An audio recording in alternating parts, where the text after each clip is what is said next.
मैंने तो बहुत प्रधानमंत्री देखे हैं। इंदिरा जी को देखा, गोली खाई उन्होंने इस देश के लिए। राजीव गांधी को देखा, शहीद हुए इस देश के लिए। नरसिम्हा राव जी को देखा, मनमोहन सिंह जी को देखा, मेहनत करते हुए दिन रात को इस देश के लिए। लेकिन मैंने पहला ऐसा प्रधानमंत्री देखा है बहनों और भाइयों, पहला देखा है ना, जो आपके सामने आकर रोता है कि मुझे गाली लग रही है, मुझे गाली दे रहे हैं। आपके दुख सुनने के बजाय अपना दुखड़ा आपको सुनाते हैं। और किसी ने उनके ऑफिस में बैठकर एक लिस्ट बनाई है। अरे आपके दुखों की लिस्ट नहीं है वो आपकी समस्याओं की लिस्ट नहीं है। वो ये लिस्ट नहीं है कि किसानों की क्या समस्या है, हमें क्या करना। वो ये लिस्ट है कि मोदी जी को कितनी बार किसने गाली दी है। कम से कम एक पन्ने पे फिट तो आ रही है। अगर मेरे परिवार को जो गालियां दी हैं इन लोगों ने, हम लिस्ट बनाना शुरू करें तो हम किताब पे किताब पे किताब छपवा लेंगे। हिम्मत करो मोदी जी, मेरे भाई से सीखो। मेरा भाई कहता है गाली क्या, मैं गोली खाऊंगा इस देश के लिए। मेरा भाई कहता है सच्चाई के लिए मैं खड़ा रहूंगा। तुम गाली दो, गोली दो, छुरा मारो, कुछ भी कर लो, घबराओ मत मोदी जी, घबराओ मत। ये सार्वजनिक जीवन है, मोदी ये सब सहना पड़ता है, हिम्मत रखनी पड़ती है, आगे बढ़ना पड़ता है। इस देश की परंपरा रही है, कर्नाटका की परंपरा रही है। बड़े से बड़े महात्मा, बड़े से बड़े महापुरुष आकर जनता के बीच चलते थे, जनता के सामने झुकते थे, जनता का आदर करते थे। और यही हमारे लोकतंत्र की नींव है। और इसी नींव को कांग्रेस पार्टी ने डाला। इसी सिद्धांत को लेकर कांग्रेस पार्टी की सरकारें बनती हैं। आपकी जो संघर्ष है, आपकी मेहनत है, आपकी इच्छाएं हैं, आपका भविष्य है, इस पे ना लड़ा जाए। ಈ ಒಂದು ಚುನಾವಣೆಯಲ್ಲಿ ನಿಮ್ಮ ಸಮಸ್ಯೆಗಳನ್ನ ಯಾವ ರೀತಿ ಬಗೆಹರಿಸಬೇಕು, ನಿಮಗೆ ಏನು ಕೆಲಸಗಳನ್ನು ಮಾಡಬೇಕು, ನಿಮ್ಮ ಅಭಿವೃದ್ಧಿ ಯಾವ ರೀತಿ ಮಾಡಬೇಕು, ನೀವು ಪಟ್ಟಿರ್ತಕ್ಕಂಥ ಶ್ರಮದಿಂದ ಏನು ಫಲ ಸಿಗಬೇಕು ಅನ್ನೋದ್ರ ಬಗ್ಗೆ ಇವರು ಮಾತನಾಡೋದಿಲ್ಲ। तो बड़ी अजीब बात है। पिछले 2-3 दिनों से मैं देख रही हूं, मैंने तो बहुत प्रधानमंत्री देखे हैं। इंदिरा जी को देखा, गोली खाई उन्होंने इस देश के लिए। इंदिरा ಅನ್ನೋದ್ರ ಬಗ್ಗೆ ಅಭಿವೃದ್ಧಿ ಸಮಸ್ಯೆಗಳನ್ನ इस पे ना लड़ा जाए।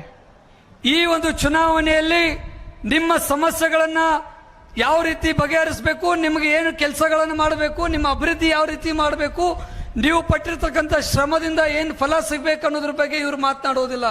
तो बड़ी अजीब बात है। पिछले 2-3 दिनों से मैं देख रही हूं, मैंने तो बहुत प्रधानमंत्री देखे हैं। इंदिरा जी को देखा, गोली खाई उन्होंने इस देश के लिए। ಬಹಳ ಆಶ್ಚರ್ಯ ಅನಿಸ್ತದ। ಬಹಳಷ್ಟು ಪ್ರಧಾನಮಂತ್ರಿಗಳನ್ನ ನೋಡಿದ್ದೀನಿ। ನನ್ನ ಅಜ್ಜಿ ಇಂದಿರಾ ಗಾಂಧಿ ಅವರು ಈ ದೇಶದ ಜನರಿಗೋಸ್ಕರ ತನ್ನ ಎದೆಗೆ ಗುಂಡನ್ನು ಹಾಕೊಂಡಿರ್ತಕ್ಕಂಥದನ್ನು ಕಂಡಿದ್ದೀನಿ। राजीव गांधी को देखा, शहीद हुए इस देश के लिए। ರಾಜೀವ್ ಗಾಂಧಿ ಅವರು ಈ ದೇಶದ ಸಲುವಾಗಿ ತಮ್ಮ ಪ್ರಾಣವನ್ನ ತ್ಯಾಗ ಮಾಡಿ ಹೋಗಿದ್ದಾರೆ। नरसिम्हा राव जी को देखा, मनमोहन सिंह जी को देखा, मेहनत करते हुए दिन रात को इस देश के लिए। ಮನಮೋಹನ್ ಸಿಂಗ್ ಅವರಾಗಿರ್ಬಹುದು, ನರಸಿಂಹರಾವ್ ಅವರಾಗಿರ್ಬಹುದು, ಈ ದೇಶವನ್ನ ಇಷ್ಟೊಂದು ಬಲಿಷ್ಠವಾಗಿ ಕಟ್ಟಬೇಕಾದ್ರೆ ಹಗಲು ರಾತ್ರಿ ಅವರು ಕೆಲಸ ಕಾರ್ಯಗಳನ್ನು ಮಾಡಿದ್ದಾರೆ। लेकिन मैंने पहला ऐसा प्रधानमंत्री देखा है बहनों और भाइयों, पहला देखा है ना, जो आपके सामने आकर रोता है कि मुझे गाली लग रही है, मुझे गाली दे रहे हैं। आपके दुख सुनने के बजाय अपना दुखड़ा आपको सुनाते हैं। ನಾನು ಮೊದಲನೇ ಪ್ರಧಾನಮಂತ್ರಿಯನ್ನು ನೋಡ್ತಾ ಇದ್ದೀನಿ। ಜನರ ಕಷ್ಟಗಳನ್ನ ಕೇಳೋದು ಬಿಟ್ಟು ತನ್ನ ಕಷ್ಟಗಳನ್ನ ಜನರ ಮುಂದೆ ಹೇಳುವಂತ ಮೊದಲನೇ ಪ್ರಧಾನಮಂತ್ರಿ ಇವತ್ತು ಭಾರತ ದೇಶದಲ್ಲಿ ನಾವು ಕಾಣ್ತಾ ಇದ್ದೀವಿ। और किसी ने उनके ऑफिस में बैठकर एक लिस्ट बनाई है। अरे आपके दुखों की लिस्ट नहीं है वो आपकी समस्याओं की लिस्ट नहीं है। वो ये लिस्ट नहीं है कि किसानों की क्या समस्या है, हमें क्या करना, वो ये लिस्ट है कि मोदी जी को कितनी बार किसने गाली दी है। ಮೋದಿ ಅವರು ನಿಮ್ಮ ಸಮಸ್ಯೆಗಳು ಏನದಾವ ಅನ್ನುವಂಥದ್ದನ್ನ ಲಿಸ್ಟ್ ಮಾಡಂಗಿಲ್ಲ, ನಿಮ್ಗೆ ಏನ್ ಕಷ್ಟಗಳದಾವ ಅನ್ನುವಂಥದ್ದು ಲಿಸ್ಟ್ ಮಾಡಂಗಿಲ್ಲ. ಅದರ ಬದಲಾಗಿ ನನ್ನನ್ನ ಜನ ಎಷ್ಟು ಬೈಲಾಕತ್ತಾರ, ಯಾರು ಬೈಲಾಕತ್ತಾರ ಅನ್ನುವಂಥ ಲಿಸ್ಟ್ ಮಾಡಕತ್ತಾರ ಅವರು. कम से कम एक पन्ने पे फिट तो आ रही है। अगर मेरे परिवार को जो गालियां दी हैं इन लोगों ने, हम लिस्ट बनाना शुरू करें तो हम किताब पे किताब छपवा लेंगे। ಇವರಿಗೆ ಬೈದಿದ್ದು ನೋಡಿದ ಲಿಸ್ಟ್ ಮಾಡುವುದಾದ್ರ ಒಂದು ಪೇಜ್ ಕೂಡ ಫುಲ್ ಆಗುವುದಿಲ್ಲ. ಆದ್ರೆ ನಮ್ಮ ಗಾಂಧಿ ಪರಿವಾರದ ಮೇಲೆ ಇವರು ಬೈದಿದ್ದು ನೋಡಿದ್ರ ಒಂದು ಪುಸ್ತಕಗಳನ್ನ ಬರೆಯುವಷ್ಟು ನಾವು ಹೇಳುವಷ್ಟು ನಾವು ಇದು ಅದ ಸಂದರ್ಭ. हिम्मत करो मोदी जी, मेरे भाई से सीखो। ಧೈರ್ಯ ಮಾಡ್ರಿ ಮೋದಿಜಿ ಅವರೇ, ನನ್ನ ರಾಹುಲ್ ಗಾಂಧಿ ಅವರಿಂದ ತಿಳ್ಕೊಳ್ರಿ ನೀವು. मेरा भाई कहता है गाली क्या, मैं गोली खाऊंगा इस देश के लिए। ನನ್ನ ತಮ್ಮ ಅಣ್ಣ ಹೇಳ್ತಾನೆ, ಈ ದೇಶದ ಸಲುವಾಗಿ ಗಾಲಿ ಅಷ್ಟೇ ಅಲ್ಲ ಗೋಲಿ ಸುಲಿಗೆ ತಗೊಳ್ಳಿಕ್ಕೆ ನಾನು ಸಿದ್ಧನಿದ್ದೀನಿ ಅಂತ ಹೇಳಿ. मेरा भाई कहता है सच्चाई के लिए मैं खड़ा रहूंगा, तुम गाली दो, गोली दो, छुरा मारो, कुछ भी कर लो। ರಾಹುಲ್ ಗಾಂಧಿ ಅವರು ಹೇಳ್ತಾರೆ, ಈ ದೇಶದ ಜನರಿಗೋಸ್ಕರ ಎಷ್ಟು ಬೇಕಾದಷ್ಟು ನೀವು ಬೈದಾಡ್ಕೊಳ್ರಿ, ಎಷ್ಟು ಬೇಕಾದಷ್ಟು ನನ್ನ ಅಪಮಾನ ಮಾಡ್ರಿ, ನನ್ನನ್ನು ಬೇಕಾದ್ರೆ ಗೋಲಿ ಹಾಕ್ರಿ, ಆದ್ರೆ ನಾನು ಮಾತ್ರ ರಾಜ್ಯದ ಜನರಿಗೆ ಸತ್ಯದ ಪರವಾಗಿ ನಾನು ನಡ್ಕೋದೆಂದೂ ಬಿಡೋದಿಲ್ಲ ಅಂತಕ್ಕಂಥ ಮಾತನ್ನು ಹೇಳ್ಬೇಕಾಗ್ತದೆ. घबराओ मत मोदी जी, घबराओ मत। मोदी ये सार्वजनिक जीवन है, ಮೋದಿ इसमें ಅವರೇ, ये सब सहना पड़ता है, हिम्मत रखनी पड़ती है, आगे बढ़ना पड़ता है। ಮೋದಿ ಅವರೇ ಅನ್ಸ್ಬೇಡಿ, ಇದು ಸಾರ್ವಜನಿಕ ಜೀವನ, ಇವೆಲ್ಲ ನಡೆಯೋದು ಸಹಜ. ಇದನ್ನು ನೀವು ಎದುರಿಸಬೇಕಾಗ್ತದ, ಧೈರ್ಯವನ್ನು ಇಟ್ಕೊಳ್ಬೇಕಾಗ್ತದ. ನೀವ್ಯಾಕೆ ಅನ್ಸ್ತೀರಿ?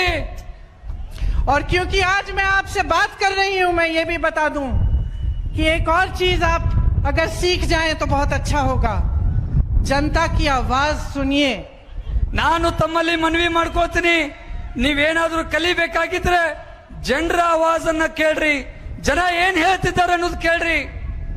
ये जो मेरी बहनें बैठी हैं, जो महंगाई से जूझ रही हैं, जो सुबह से शाम तक काम करती हैं, लेकिन आप कोई सुविधा नहीं देते इनको, इनकी बात सुनिए। ಇಲ್ಲಿ ಕೂತಿರುವಂತ ಮಹಿಳೆಯರು ಕಷ್ಟಪಟ್ಟು ದಿನ ನೀವು ದುಡಿತೀರಿ, ಆದ್ರೆ ನಿಮಗೆ ಯಾವುದೇ ರೀತಿಯಾದಂತ ಸೌಲಭ್ಯವನ್ನು ಕೊಡ್ತಾ ಇಲ್ಲ. इनके लिए, इनके बच्चों के लिए, इनके स्वास्थ्य के लिए, इनको आगे बढ़ने के लिए कुछ करिए। ನಿಮ್ಮ ಬೆಳವಣಿಗೆ ಆಗಲಿ, ನಿಮ್ಮ ಮಕ್ಕಳ ಬೆಳವಣಿಗೆ ಆಗಲಿ, ನಿಮ್ಮ ಕುಟುಂಬಕ್ಕೆ ಯಾವುದೇ ರೀತಿಯಾದಂತ ಕಲ್ಯಾಣ ಮಾಡುವಂತ ಕೆಲಸ ಈ ಸರ್ಕಾರ ಮಾಡ್ತಾ ಇಲ್ಲ. ये मेरे गन्ने के किसान भाई यहाँ बैठे हैं, इनकी बात सुनिए, इनका दुख सुनिए। ಇಲ್ಲಿ ಕೂತಿರುವಂತ ಕಬ್ಬು ಬೆಳೆಗಾರರ ಸಮಸ್ಯೆಯನ್ನು ಕೇಳಿ, ಇಲ್ಲಿ ಕೂತಿರುವಂತ ಕೃಷಿಕರ ಸಮಸ್ಯೆಗಳನ್ನು ಕೇಳಿ, ಅವರ ಕಷ್ಟಗಳನ್ನು ಕೇಳ್ರಿ. जो आपकी सरकार पिछले 3.5 सालों से इन नौजवानों के भविष्य को लूट रही है, इन नौजवानों की बात सुनिए। ಕಳೆದ 3.5-4 ವರ್ಷದಿಂದ ರಾಜ್ಯದ ಯುವಕರು ಉದ್ಯೋಗಗಳನ್ನು ಕೇಳ್ತಾ ಇದ್ದಾರೆ, ಅದರ ಆವಾಜನ್ನ ನೀವು ಕೇಳ್ರಿ, ಅವರ ಕೂಗನ್ನ ನೀವು ಕೇಳ್ರಿ. इस देश की परंपरा रही है, कर्नाटका की परंपरा रही है, बड़े से बड़े महात्मा, बड़े से बड़े महापुरुष आकर जनता के बीच चलते थे। ಈ ದೇಶದ ಪರಂಪರೆ, ಈ ರಾಜ್ಯದ ಪರಂಪರೆ, ಮಹಾನ್ ವ್ಯಕ್ತಿಗಳು ಅವರು ಮಾಡಿರುವಂತ ಪರಂಪರೆ ಏನಪ್ಪಾ ಅಂತಂದ್ರೆ ಜನರ ಮಧ್ಯದಲ್ಲೇ ಇರುವಂತ ಕೆಲಸ ಮಾಡಿದ್ದನ್ನ ನಾವು ನೋಡಿದ್ದೀವಿ. जनता के सामने झुकते थे, ಜನರ ಮುಂದೆ ತಲೆ ಬಾಗಿಸಿ ನಿಲ್ಲುವುದನ್ನು ನಾವು ನೋಡಿದ್ದೀವಿ. जनता का आदर करते थे, ಜನರಿಗೆ ಗೌರವವನ್ನು ಕೊಡುವಂತ ಕೆಲಸ ಮಾಡಿದ್ದನ್ನು ನೋಡಿದ್ದೀವಿ. और यही हमारे लोकतंत्र की नींव है। ಇದೇ ನಮ್ಮ ಲೋಕತಂತ್ರದ ಒಂದು ವಿಶೇಷತೆ. और इसी नींव को कांग्रेस पार्टी ने डाला। ಇದನ್ನ ಕಾಂಗ್ರೆಸ್ ಪಕ್ಷ ತನ್ನ ಒಂದು ತತ್ವ ಸಿದ್ಧಾಂತಗಳಲ್ಲಿ ಅಳವಡಿಸಿಕೊಂಡಿದೆ. इसी सिद्धांत को लेकर कांग्रेस पार्टी की सरकारें बनती हैं। ಇದೇ ತತ್ವ ಸಿದ್ಧಾಂತದ ಆಧಾರದ ಮೇಲೆ ಕಾಂಗ್ರೆಸ್ ಪಕ್ಷ ಅಧಿಕಾರಕ್ಕೆ ಬರ್ತದೆ.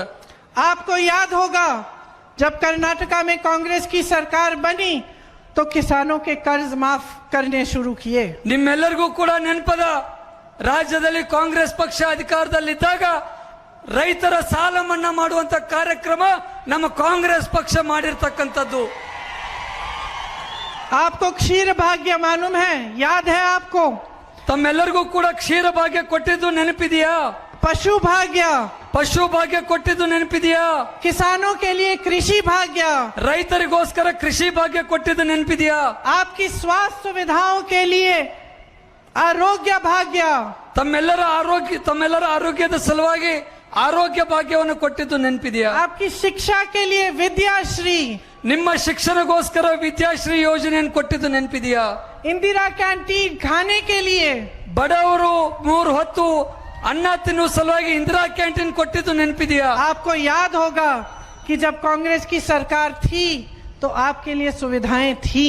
ಈ ರಾಜ್ಯದಲ್ಲಿ ಕಾಂಗ್ರೆಸ್ ಪಕ್ಷ ಅಧಿಕಾರ ನಡೆಸುವಾಗ ತಮ್ಮೆಲ್ಲರಿಗೂ ಕೂಡ ಅನುಕೂಲ ಆಗ್ತಕ್ಕಂತ ಕಾರ್ಯಕ್ರಮಗಳನ್ನ ಕೊಟ್ಟಿದೆ. कल धारवाड़ में मैं एक बहन से मिली, मैंने उनसे पूछा, उन्होंने मुझे बताया कि पहले अन्न भाग्य में जो चावल मिलती थी वो खाने लायक थी, कहती है कि आज जो मिलता है वो खाने लायक ही नहीं है। ನಿನ್ನೆ ನಾನು ಧಾರವಾಡದಲ್ಲಿ ಒಬ್ಬ ಮಹಿಳೆ ಜೊತೆ ಮಾತನಾಡುವಂತ ಸಂದರ್ಭದಲ್ಲಿ ನಾನು ಕೇಳಿದೆ. ಆ ಮಹಿಳೆ ಹೇಳಿದ್ಲು, ಹಿಂದೆ ನಮ್ಮ ಸರ್ಕಾರ ಇದ್ದಾಗ ನಾವು ಕೊಡುವಂತ ಅಕ್ಕಿ ನಾವು ಜನ ತಿನ್ನುವಂಗಿರ್ತಿತ್ತು, ಆದರೆ ಇವತ್ತು ಭಾರತೀಯ ಜನತಾ ಪಕ್ಷದ ಸರ್ಕಾರ ಏನು ಅಕ್ಕಿ ಕೊಡ್ತಾ ಇದೆ ಅದು ತಿನ್ನುವ ಲಾಯಕ್ಕಿಲ್ಲ. राजस्थान, छत्तीसगढ़, हिमाचल प्रदेश में जो कांग्रेस की सरकारें हैं उन्होंने किसानों के कर्ज माफ किए हैं। 18 लाख किसान छत्तीसगढ़ में उनके कर्ज माफ हुए हैं। ಇವತ್ತು ರಾಜಸ್ಥಾನ್, ಛತ್ತೀಸ್ಗಢ ಮತ್ತು ಬೇರೆ ರಾಜ್ಯದಲ್ಲಿ ಏನು ಕಾಂಗ್ರೆಸ್ ಪಕ್ಷ ಅಧಿಕಾರ ನಡೆಸ್ತಾ ಇದೆ ಆ ರಾಜ್ಯದಲ್ಲಿ ರೈತರು ಮಾಡಿರುವಂತ ಸಾಲವನ್ನ ಮನ್ನಾ ಮಾಡುವಂತ ಕಾರ್ಯ ನಾವು ಮಾಡಿದ್ದೇವೆ. हम जनता के बीच गए, हमने उनकी आवाज सुनी, उन्होंने बताया कि उनको पुरानी पेंशन स्कीम चाहिए। आज राजस्थान, छत्तीसगढ़ और हिमाचल में पुरानी पेंशन स्कीम है। ನಾವು ಜನರ ಮಧ್ಯದಲ್ಲಿದ್ದು ಜನರ ಸಮಸ್ಯೆಗಳನ್ನು ಕೇಳಿದೀವಿ. ನೌಕರಸ್ಥರು ಓಲ್ಡ್ ಪೆನ್ಷನ್ ಸ್ಕೀಮ್ ಬೇಕು ಅಂತೇಳಿ ಹೋರಾಟ ಮಾಡಿದ್ರು. ಇವತ್ತು ಕಾಂಗ್ರೆಸ್ ನೇತೃತ್ವದ ಸರ್ಕಾರ ರಾಜಸ್ಥಾನ ಆಗಿರಬಹುದು, ಛತ್ತೀಸ್ಗಢ ಆಗಿರಬಹುದು ಮತ್ತು ಹಿಮಾಚಲ್ ಪ್ರದೇಶ ಆಗಿರಬಹುದು, ಅಲ್ಲಿ ನಾವು ಓಲ್ಡ್ ಪೆನ್ಷನ್ ಸ್ಕೀಮ್ ಅನ್ನ ಜಾರಿಗೆ ತಂದಿದ್ದೀವಿ. बहनों, हमारी सरकार में राजस्थान में स्वास्थ्य को एक अधिकार बना दिया है। इसका मतलब है कि स्वास्थ्य सेवाएं आपको देनी पड़ेंगी सरकार को। ರಾಜಸ್ಥಾನದಲ್ಲಿ ಸ್ವಾಸ್ಥ್ಯದ ಬಗ್ಗೆ ನಾವು ಯೋಜನೆಗಳನ್ನು ತಂದಿದ್ದೀವಿ. इसी तरह से तमाम ऐसी स्कीमें हैं जो हमारी सरकारों में अभी भी लागू हैं। छत्तीसगढ़ में सबसे ज्यादा दाम मिलता है धान का पूरे देश में। ಇವತ್ತು ಛತ್ತೀಸ್ಗಢ ರಾಜ್ಯದಲ್ಲಿ ನಮ್ಮ ಸರ್ಕಾರ ಕಾಂಗ್ರೆಸ್ ಪಕ್ಷದ ನೇತೃತ್ವದ ಸರ್ಕಾರದಲ್ಲಿ ಅತಿ ಹೆಚ್ಚು ದರವನ್ನು ನಾವು ಕೊಡ್ತಾ ಇದ್ದೀವಿ. तो इसी तरह से हम यहाँ पे कर्नाटका में कुछ गारंटी लाना चाहते हैं। ಅದೇ ರೀತಿ ಕರ್ನಾಟಕ ರಾಜ್ಯದಲ್ಲೂ ಕೂಡ ತಮಗೆಲ್ಲರಿಗೂ ಕೆಲವೊಂದಿಷ್ಟು ಗ್ಯಾರಂಟಿಗಳನ್ನು ನಾವು ತರ್ತಾ ಇದ್ದೀವಿ. सबसे पहली युवाओं के लिए युवा निधि, ಮೊದಲನೇ ಯೋಜನೆ ರಾಜ್ಯದ ಯುವಕರಿಗೆ ಯುವತರಿಗೆ ಯುವ ನಿಧಿ ಅನ್ನುವಂತ ಕಾರ್ಯಕ್ರಮ. इसमें अगर आपने ग्रेजुएशन किया है और आपके पास रोजगार नहीं है तो हर महीने आपको 3,000 रुपए सरकार देगी। ಇವತ್ತಿನ ಯುವಕರು ತಾವೇನು ಡಿಗ್ರಿ ಮಾಡ್ಕೊಂಡಿದ್ದೀರಿ ಆದ್ರೆ ನಿರುದ್ಯೋಗಿಗಳಾಗಿದ್ದೀರಿ, ನಿಮಗೆ ಯಾವುದೇ ಉದ್ಯೋಗ ಸಿಕ್ಕಿಲ್ಲ, ಅಂತ ನಿರುದ್ಯೋಗಿಗಳಿಗೆ ಪ್ರತಿ ತಿಂಗಳ 3,000 ರೂಪಾಯಿ ಕೊಡುವಂತ ಒಂದು ಯೋಜನೆ ಯುವ ನಿಧಿಯನ್ನ ನಾವು ರಾಜ್ಯದಲ್ಲಿ अगर आपने डिप्लोमा किया है तो आपको 1,500 रुपए महीने मिलेंगे। ನೀವು ಡಿಪ್ಲೊಮಾ ಮಾಡಿದ್ರೆ ನಿಮಗೆ 1,500 ರೂಪಾಯಿ ಕೊಡುವಂತ ಕಾರ್ಯಕ್ರಮವನ್ನು ತರ್ತಾ ಇದ್ದೀವಿ. जो 2.5 लाख जॉब खाली हैं सरकार के उनको कांग्रेस पार्टी भरेगी। ಇವತ್ತು ರಾಜ್ಯದಲ್ಲಿರುವಂತ 2.5 ಲಕ್ಷ ಹುದ್ದೆಗಳೇನು ಖಾಲಿ ಇದ್ದಾವೆ ಸರ್ಕಾರಿ ನೌಕರಿಗಳು, ಕರ್ನಾಟಕದಲ್ಲಿ ಕಾಂಗ್ರೆಸ್ ಪಕ್ಷ ಅಧಿಕಾರಕ್ಕೆ ಬಂದ ಮೇಲೆ ಆ ಎಲ್ಲಾ ಖಾಲಿ ಹುದ್ದೆಗಳನ್ನ ಭರ್ತಿ ಮಾಡುವಂತ ಕೆಲಸ ನಾವು ಮಾಡ್ತೀವಿ. मेरी बहनों, मैं जानती हूं कि आपका संघर्ष कितना है। मैंने पहले भी कहा, पूरे समाज का बोझ आप उठाती हैं, महंगाई का बोझ भी आप ही उठा रही हैं। इसीलिए जो मेरी गृहस्थ बहनें हैं उनके लिए यह तय किया गया है कि 2,000 रुपए प्रति माह आपको दिया जाएगा, आपके ही खाते में जाएगा। ತಾಯಂದಿರೇ, ನನಗೆ ಅರ್ಥ ಆಗ್ತೈತಿ ತಾವು ಪಡುವಂತ ಕಷ್ಟ ಎಷ್ಟು ಐತೆ ಅಂತ ಹೇಳಿ. ತಮ್ಮ ಜೀವನ ನಡೆಸಬೇಕಾದ್ರೆ ಸಾಕಷ್ಟು ತೊಂದರೆಗಳನ್ನ ನೀವು ಅನುಭವಿಸ್ತೀರಿ. ನಿಮಗೋಸ್ಕರ ಪ್ರತಿ ತಿಂಗಳ 2,000 ರೂಪಾಯಿಯನ್ನು ಕೊಡುವಂತ ಕಾರ್ಯಕ್ರಮವನ್ನ ಈ ರಾಜ್ಯದಲ್ಲಿ ನಾವು ಜಾರಿಗೆ ತರ್ತಾ ಇದ್ದೀವಿ. 200 यूनिट बिजली की फ्री मिलेगी. ये गृह ज्योति योजना है. ಇವತ್ತು ರಾಜ್ಯದಲ್ಲಿ ಗೃಹ ಜ್ಯೋತಿ ಅಂತ ಹೇಳಿ ಪ್ರತಿ ಮನೆಗೆ 200 ಯೂನಿಟ್ ವಿದ್ಯುತ್ ಅನ್ನ ಉಚಿತವಾಗಿ ಕೊಡುವಂತ ಕಾರ್ಯಕ್ರಮವನ್ನ ಕರ್ನಾಟಕ ರಾಜ್ಯದಲ್ಲಿ ತರ್ತಾ ಇದ್ದೀವಿ. बहनों को जो 2,000 रुपए वाली योजना है उसे गृह लक्ष्मी नाम दिया है. ಇವತ್ತೇನು ಹೆಣ್ಮಕ್ಕಳಿಗೆ ಪ್ರತಿ ತಿಂಗಳ 2,000 ರೂಪಾಯಿ ಕೊಡ್ಬೇಕಂತ ಹೇಳಿ ಯೋಜನೆಯನ್ನು ತರ್ತಾ ಇದ್ದೀವಿ. ಅದಕ್ಕೆ ನಾವು ಗೃಹ ಲಕ್ಷ್ಮಿ ಅಂತ ಹೇಳಿ ಹೆಸರನ್ನು ಇಟ್ಟಿದ್ದೀವಿ. अन्न भाग्य में आपको 10 किलो चावल मिलेगा. ಅನ್ನ ಭಾಗ್ಯದಲ್ಲಿ ನಿಮಗೆ ಈಗ ಸಿಗುವಂತ 5 ಕಿಲೋ ಬದಲಾಗಿ ಕಾಂಗ್ರೆಸ್ ಪಕ್ಷ ಅಧಿಕಾರಕ್ಕೆ ಬಂದ ಮೇಲೆ 10 ಕಿಲೋ ಅಕ್ಕಿ ಕೊಡುವಂತ ಕಾರ್ಯಕ್ರಮವನ್ನು ನಾವು ತರ್ತಾ ಇದ್ದೀವಿ.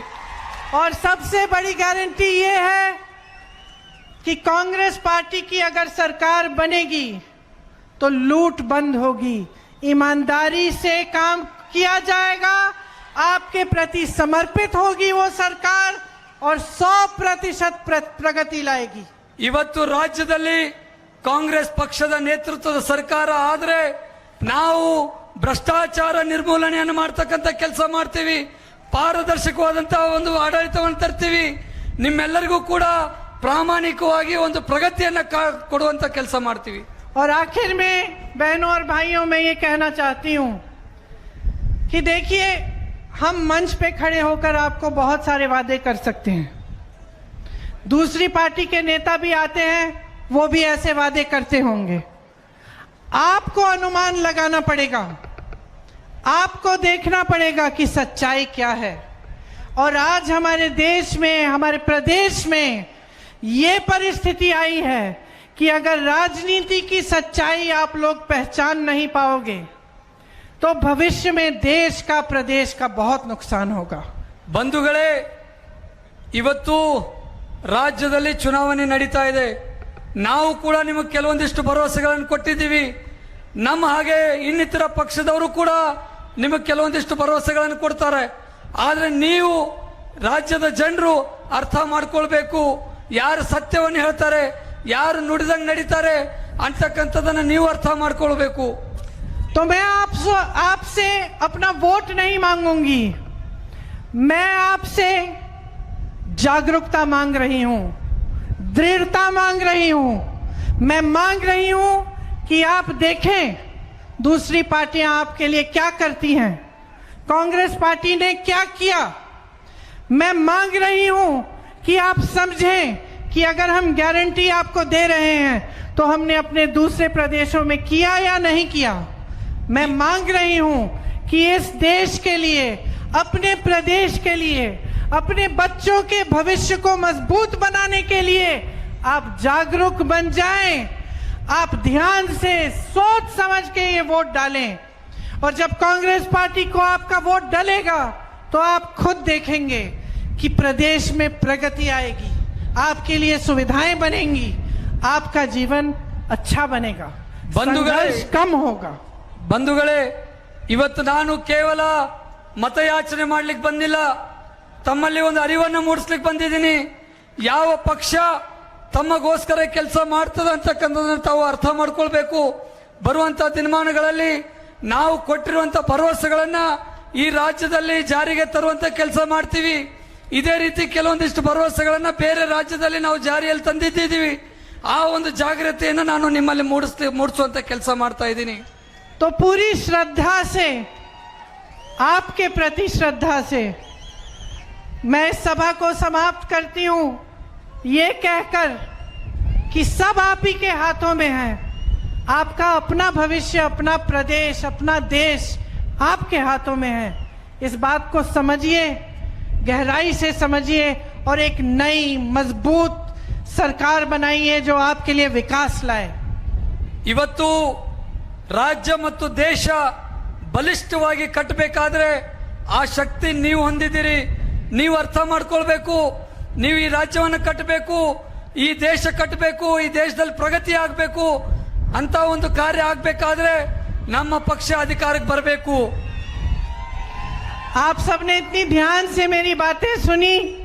एक बात मैं भूल गई मेरी बहनों आपके लिए है कि अगर हमारी सरकार आएगी तो बस के जितने भी टिकट हैं आपके लिए फ्री।